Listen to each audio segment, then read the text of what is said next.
Hey guys, this is Rudy Banks. Welcome to the channel.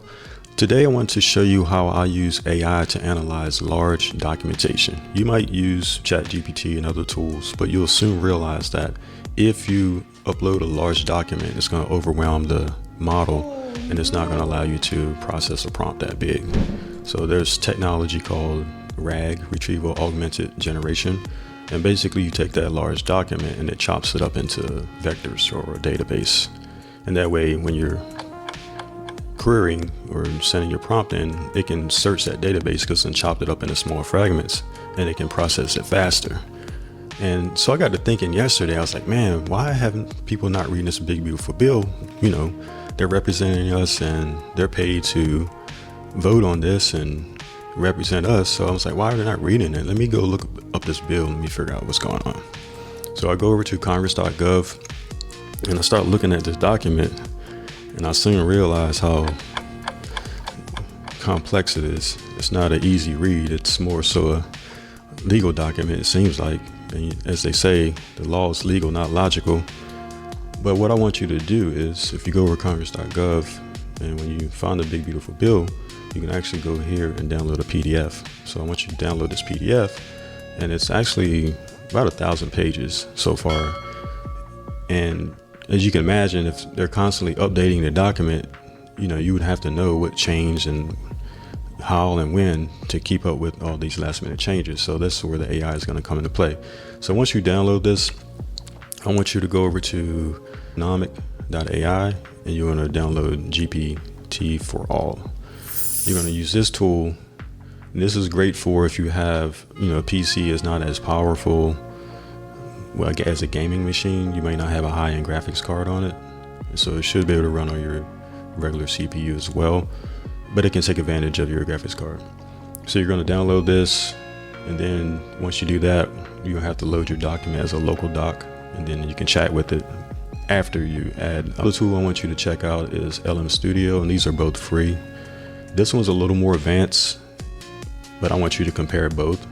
The only difference is once you install it, you'll add your model, and then when it's time to chat, you'll just hit this paperclip and then you'll add your PDF and then you can chat with it. So I'm going to show a quick video of me going through some of those processes of downloading and installing, adding a few models, and then you'll see me chatting with it. I'm not going to, you know, give my opinion on my findings on politically, but I just want you to see some of the type of prompts that I was asking based on hot topics, just so you can see the responses and then you can test it out for yourself.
Lastly, if you enjoyed this content, make sure you check out my newsletter. I write a newsletter every week, which is techpreneur.news. It's over on Beehive. You can subscribe and you'll get weekly inspiration. I share an entrepreneur journey, things that have helped me, things I can share with other people. I share AI tools and tips, as well as some business ideas and tips as well to help better your life. So if you like this content, make sure you like, share, and subscribe, and I'll see you guys in another episode. Peace.